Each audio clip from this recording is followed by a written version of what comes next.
Because of the sunlight and how beaches are designed, people look prettier on the beach. And this is part of making white people look good. A bunch of dudes on the beach, as opposed to Rastas doing capoeira, getting all the attractive women. So they used their kids to get us stigmatized before we got here, and it blamed on them. If you don't like obnoxious white kids partying, you certainly don't like blacks from urban areas or even rural areas coming to your city and raising hell, so to speak. Now, first they created the environments and the cultures in the ghetto, the projects, and it was all for the purpose of separating the most desirable white gene pools in the eyes of Romans and Greeks, and where they overlap for these various European cultures and ethnic-based schools of thoughts, if you will. And what they came up with is what you see today. And that is why it's hard for someone as attractive as me, as I am, in much better shape than whites are. Think about the beach. The beach is perhaps the most dramatic example. And where is Snoop Dogg from? Long Beach. Is he tall or short? What about Corrupt? What about Suge Knight? Now think about these things. What is the symbolism here? Why were they chosen? Why was Tupac chosen? The beach is associated with controlling reproduction, more than any terrain perhaps. And as such, whites place a special program, and they take special care in making sure that the beach is disproportionately white in the most desirable locations, such as Malibu, Monterey, Carmel. That might be the ones one time. I was like, fuck. Monterey, Carmel, Santa Cruz, Capitola. Right now I'm in Capitola. So in the Santa Cruz, Capitola, etc., there is massive, not only gentrification, but psychological operations, as the white liberals who are in charge of controlling the left have made it clear that they do not want Afrocentric philosophies. And I even overheard them saying he's one of those black guys who thinks he's got to fight for honor and that the Egyptians were black. I mean, what the hell are you even talking about? Of course, they said it from some window in a house, right? How cowardly is that in a nice area with neighborhood watch signs? You get my drift?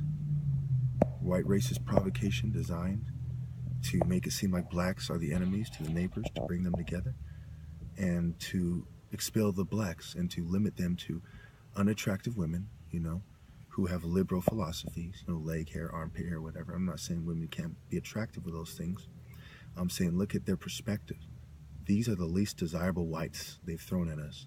And they've thrown a few white attractive lesbians and gold diggers into the environment who sleep with almost exclusively rich white people and other women.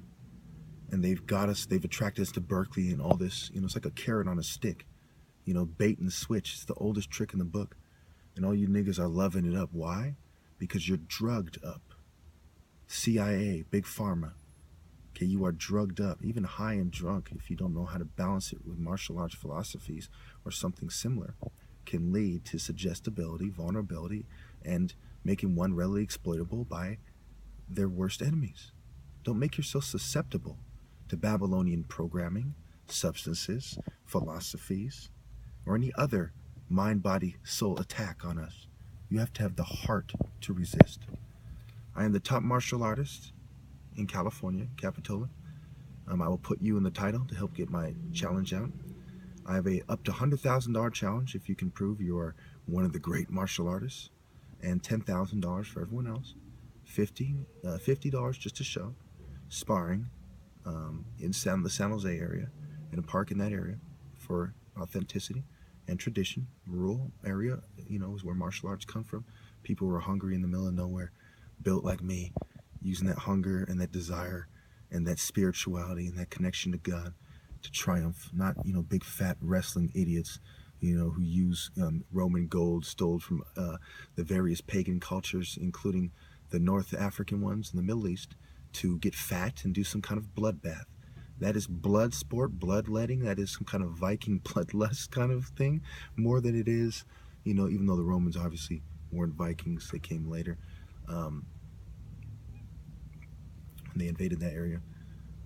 This is not true martial arts. Martial arts are about fighting for honor. That's why I tell all of you to buy this book. I have a bunch of them coming in the mail, and it might take some time. It's worth it. Government could put it on hold. I'm the reason.